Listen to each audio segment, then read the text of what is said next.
Deuxième jour de présentation des condoléances aux familles Bédié-Kwazan à Daoukro. Le district Gore-Lodibois, le Sassandra composé de la Nawa, le Boclé et de San Pedro, puis le Sassandra Maraoué, présent aux obsèques d'Henri Konabédié. Pour leur part, de présentation de condoléances et de dons aux familles éplorées. Le président Henri Konabédié était un chef. C'était un chef baoulé, un chef à camp qu'on accompagne aujourd'hui de sa dernière demeure. Et donc, ces paroliers qui, n'est-ce pas, font la fierté du patrimoine culturel authentique du Bas-Sassandra, du Haut-Sassandra et de la Maraoué, leur prestation aujourd'hui nous a beaucoup plongé dans la coutume de la tradition. Le jour 3 a été consacré à l'accueil des peuples du district autonome d'Abidjan, des districts des Savanes, du Woroba, du Denglé et autres délégations. Vous constaterez que les délégations qui arrivent n'ont pas de couleur politique. C'est des populations ivoiriennes qui sont reconnaissantes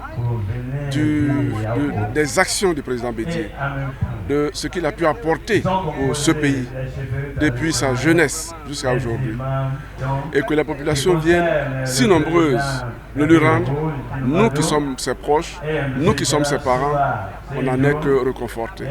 La danse, instrument annonciateur de nouvelles, bonnes ou mauvaises, a son importance en pareille circonstance.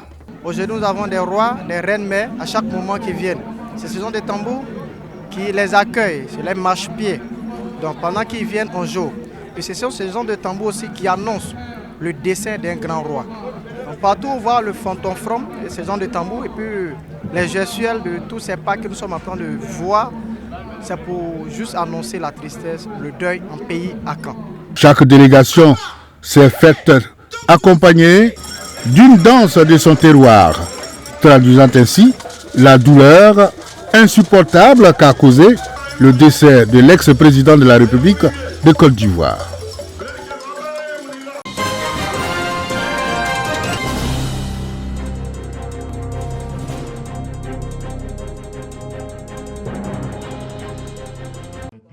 L'une des raisons évoquées par les populations des zones rurales pour ne pas se procurer les documents afférents à leurs engins à 2 et 3 roues est la distance à parcourir.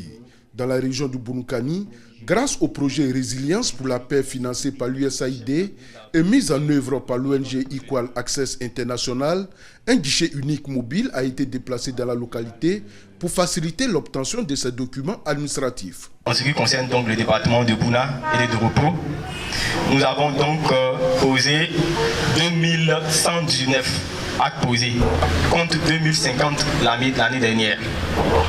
Ces actes posés concernent les demandes de dédouanement, des vignettes, d'immatriculation, d'assurance de permis de conduire, de pièces d'identité et d'achat de casques.